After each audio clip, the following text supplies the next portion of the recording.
السلام علیکم، میں ہوں آپ کا میزبان مرزا اسامہ اور آپ دیکھ رہے ہیں انوسینٹ سائنس۔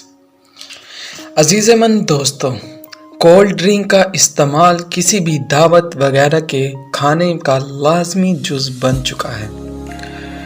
آپ کو بھی یہ یقیناً بہت پسند ہوگی۔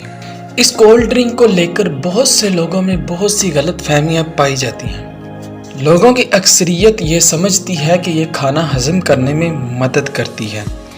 یہی وجہ ہے کہ لوگ بقرہ عید پر لازمی طور پر ان ڈرنکس کا اہتمام کرتے ہیں۔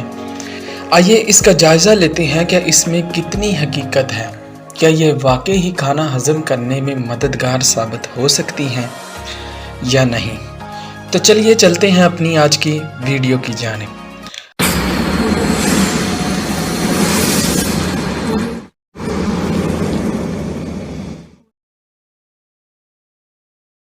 عام طور پر کولڈ ڈرنک میں پانی، کافی مقدار میں چینی، سوڈا، کاربن ڈائی آکسائڈ گیس، مصنوعی رنگ، محفوظ کرنے والے کیمیکل اور کیفین پائی جاتی ہے۔ اس میں کوئی بھی ہضم کرنے والے انزائمز نہیں پائے جاتے۔ ان اجزاء میں کوئی بھی چیز ایسی نہیں ہے جو ہاضمے کو تیز کرے۔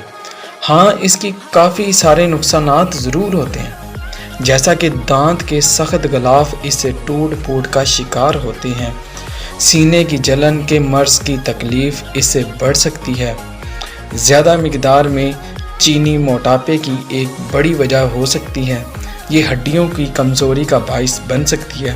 کچھ کولڈ ڈرنکس میں کیفین کی مقدار زیادہ ہونے کی وجہ سے لوگ اس کے عادی بن سکتے ہیں۔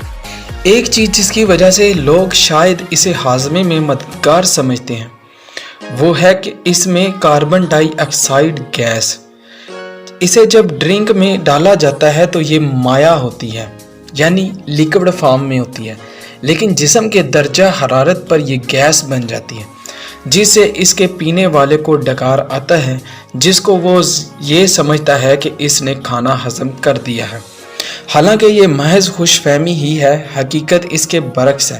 بجائے ہاضمے کے یہ معدے کے لیے پریشانی کا باعث بنتی ہے۔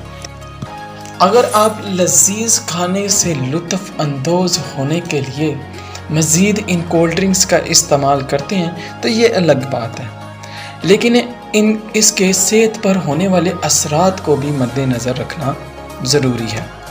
ان کا زیادہ استعمال صحت کے لیے بہت خطرناک ثابت ہو سکتا ہے۔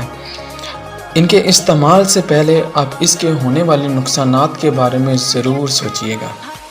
آج کے لیے بس اتنا ہی۔ اپنا اور اپنے دوستوں کا خیال رکھیے گا، اور اگر آپ کو یہ میری کاوش پسند آئی ہو تو انوسینٹ سائنس کو سبسکرائب ضرور کیجیے گا، اور اپنے انوسینٹ سے دوستوں کے ساتھ شیئر ضرور کیجیے گا تاکہ وہ بھی اس انفارمیشن سے مستفید ہو سکیں۔ خدا حافظ۔